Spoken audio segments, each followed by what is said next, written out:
sugru came off, and luckily I was looking at it, and it actually I grabbed it and I just placed it here, pulled over, and now I took out the claw mount.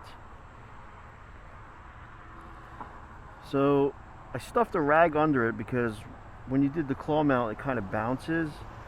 So now it's not bouncing, and maybe it'll give it some more stability. So we'll give it a try. Take two. Hey, this is why you do these things, right? So let's get back on the bike and let's get something to eat. I'm getting hungry now. Alright, you're probably getting a little different view. I mean, I tried to keep it the same, but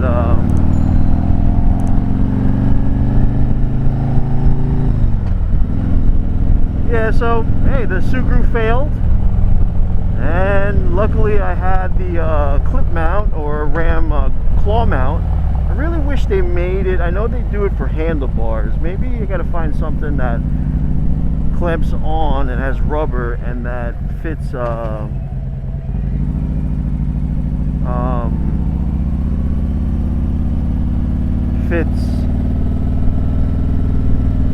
you know, flat surfaces instead of handlebars, you know. So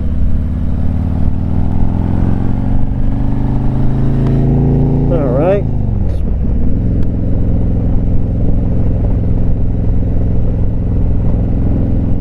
Yeah, well, like I said, I stuffed the a rag under the claw mount just for the fact that so it doesn't bounce.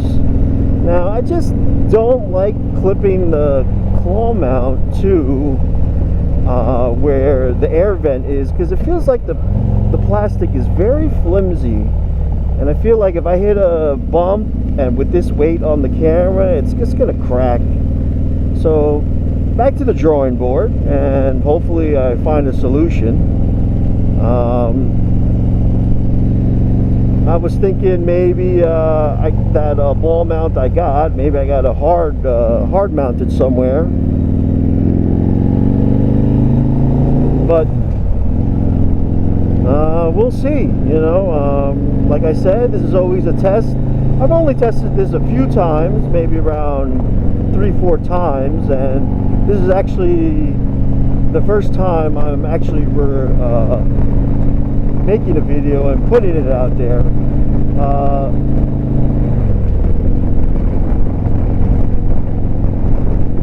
So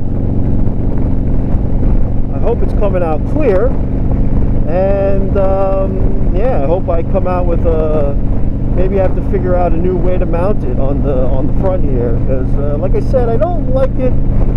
I don't like the fact that, you know, this claw mount is hanging onto a piece of plastic that's only, it's not even an inch thick, it's not even half an inch thick, you know, and you get a lot of bounce out of it.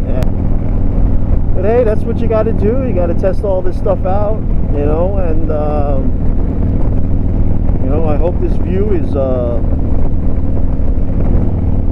better than, you know, just seeing. Yeah, I know you can't really see the cockpit of the Road Glide here, but you know, yeah, just a little different view for the audience and for you guys. You know, like I said, I'm always trying to get better and try new things. And hey, I tried this. It kind of didn't backfire. It, you know, the sugru just didn't stay. I hope the audio and I hope the pictures are coming out good, or the video's coming out good for you guys. Like I said, you know, this is one of the first times, or not the first time, but this is actually the first time I'm actually recording, try to put out a video of this setup, and hopefully it, you know, it works. I mean, I really would like it to use it like on shorter rides like this. I know we go to 9, you know, we go Bikes and Breakfast 9W, and you know, it's a quick ride. I don't have to bring out the whole vlogging helmet. Sometimes you just want to ride. Also, I actually, I don't say it was downsizing, but you know, I really would like to you know, edit videos on the go, you know. It was nice that, you know, when I went to Tennessee, you know, I didn't really record much. You know, I was just there to be there, to have fun, and, you know, just enjoy myself, you know, and not have to worry about editing videos and being crazy like Barber CVO, who edits his videos while he's laying down. I wanted that too, you know, but I really, what I did was actually I bought a iPad mini, the newer generation, but it was refurbed, so I did get a bit of a discount on it from Best Buy. And I have this Gnarbox 2.0 that I bought, I want to say 2 years ago now, that I really never used its potential. And I started to research in how to do mobile editing, and, you know, the iPad mini has, like, I think iPhone 12's processor in it. So I mean, it's a fast processor, especially when you have to use like video editing. I looked at so many reviews. You know, I was thinking about maybe I'll get the the new iPad Pro, but I really did it for what I edit. And, you know, I don't film in 4K. I keep it in 1080. I could, but, you know, I'm all about saving space on the cards. And, you know, 1080 right now, people watch these on my phone, on their phone, watch these videos on their phone. They're never, like, really, you know, unless, you know, you really want to watch it on a big screen. Even then, on a big screen, it looks fine. I've watched my own videos on my 40-inch Samsung TV, so, I mean, it looks fine. And that's a 4K TV. I really wanted to start, like, really editing on the go and mobile editing. I mean, you know, I think it saves a lot of time, and especially for me, you know, I'm actually, you know, I only put out one video a week. I also, you know, my daughter's 19 months old, and, you know, she's a handful, and her sleepy patterns aren't the way I want it to line up, where I can, you know, she falls asleep, I go edit. Sometimes she sleeps a little later than she should, and, you know, then I'm dead tired coming after work. So, you know, I tried it a few days, actually. I brought the iPad and the Gnarbox with me to work. I particularly don't like bringing it to work, just for the fact that, you know, I am cutting through the mean streets of New York City, and these days it's tough out there, and it's sketchy sometimes, you know. I don't want to be bringing an iPad and an Gnarbox with me that cost, you know, X amount of dollars and get friggin' jumped for it. But I did bring it to work, and, you know, I downloaded some footage to the Gnarbox. I, you know, opened up in the iPad. The iPad version of, like, video editing, I use LumaFusion. That's the best one for iPad. It's really optimized for the iPad, for the iPhone. And I actually just did use that instead of Premiere Pro. Now, Premiere Pro, I probably only use maybe the capabilities of it, maybe like 10% of what you really could do with it. You know, I mean, for that, I'd rather use LumaFusion, where LumaFusion just has all the things that I want. Like, you know, and it's basic. It's a one-time fee. I think of $40. So, I mean, who knows? Maybe I'll just go strictly mobile editing, you know, as long as this Gnarbox holds up. So what the Gnarbox is, what I like about it is I can take the footage that's on this 360, take it and put it right into the Gnarbox, where it reads it and downloads the files and saves your files. Now I could do two things. I could take the footage that's on here on the Instant 360 and delete it, and I have a backup in my bag. or I could just leave it, so I'll have 2 copies and won't have to, you know, really worry about, you know, if I lose footage. So what I like about it also is that the Gnarbox is very compatible with the iPads. You know, you could actually wirelessly with the Wi-Fi. It's a little slow, I have to be honest with you. I've been trying it out. It's a little slow in the fact that, you know, transferring files to the iPad to work on LumaFusion, it could be a little cumbersome, it could be a little slow, just for the fact that, you know, you have to bring a whole file like this. This file is probably, you know, when before that incident happened,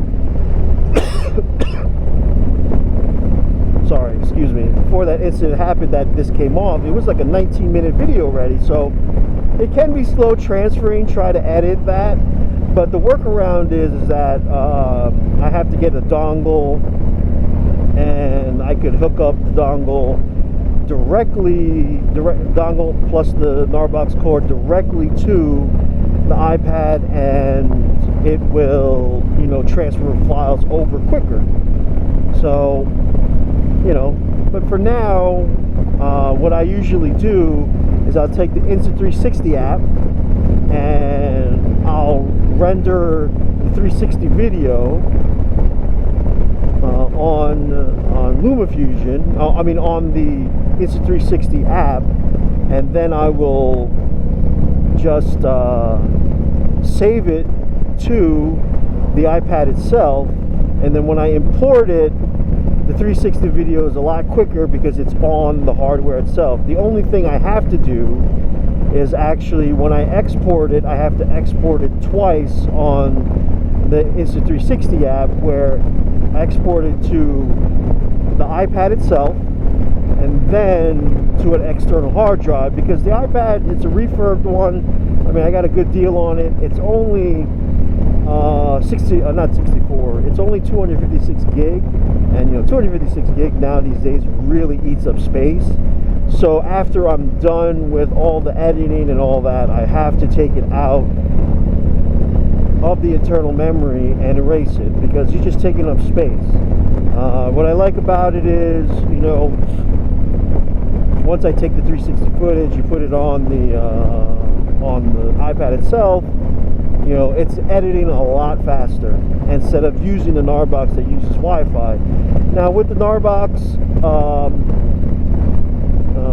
I do like it for like clips that are between, you know, 10 seconds to 5 minutes, just for the fact that, you know, it's fast enough to handle, the Wi-Fi is fast enough to handle, like to edit through it in LumaFusion, so I don't mind that. Anything after 5 minutes, what I've tested, it really struggles, and it takes a while for it to just load into the timeline of where you're editing your video, and then, you know, you still have to chop it up and you still have to scrub through it. So, you know, it's like almost downloading a 5-minute file every time I use it. But, you know, once it's on the timeline, you know, the video is flawless, and, you know, like I said, Gnarbox really works great with the Apple products, because I don't know, it's just the way it is. I was gonna go the route of Android, but, you know, for what I found on a refurb on a iPad mini 4, it is the 5th generation of it, I mean, can't go wrong for the price I paid, and the thing's flawless. I'm only using it just to edit, you know, I'm not using it to play games, I'm not to take up space, I'm just using it strictly to edit, strictly to, you know, do editing stuff, editing photos. So, you know, right now, as of right now, it's working great, and hopefully maybe, you know, I get to bring it along the road with me. Barricade is coming up. Me and Late to the Ride are going here for 3 days, you know. All the guys are going. Jerry, Cycle Fanatics, you know, Nadal, Glenn, Big Guy, Frank, all these guys are going, And I think on Thursday they want to do like a 250-mile loop that Jerry wants to set up, so that'll be fun. And it would be nice to have some footage and, you know, put some footage out there for you while I'm still there, you know.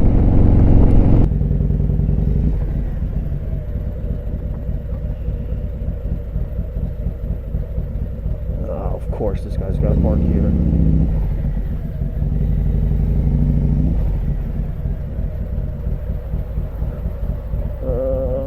Let me see here. Should I park there or should I park?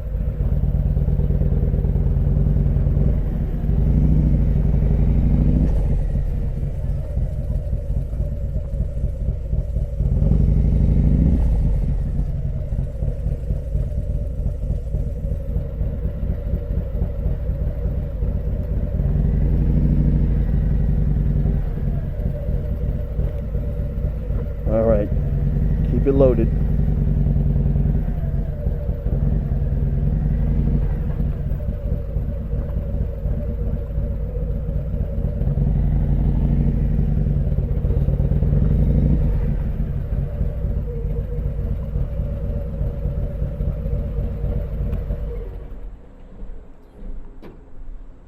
All right, so we're here at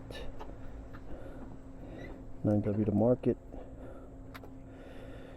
And get off the bike here and get something to eat. We just had some lunch. Found this pier area on Google Maps. I'm going to check it out right now. See if we get some nice views.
view out, guys. Beautiful. It says we're at the Piermont Pier in New York. It's beautiful. Nice pier. People are fishing. Also, you get a picture. Sorry, going so fast. I don't know if you can see it. Como Bridge right there. But yeah, this is a beautiful spot. If you get a chance, if you got 9W, you can come down here, check it out. Not this Sunday though. They says there's signs everywhere saying this Sunday it's going to be closed for vehicle access. So, but yeah, man, this is a beautiful, beautiful area, right on the Hudson.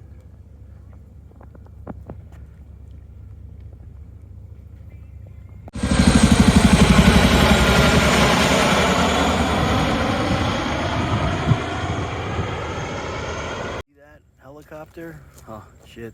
I guess I got kind of lucky when it flew by, standing by the bike. But anyway, I hope you liked today's video. You know, I hope you like the new camera angle. Just testing it out still. See, let me know how it is down in the comments below. So, if you like today's video, hit that like button. Also, if you haven't subscribed, please subscribe to my channel. If you do subscribe, please hit that bell notification, and good old YouTube will let you know when I uploaded something new. So have a great day, guys. I'll talk to you next one. Peace.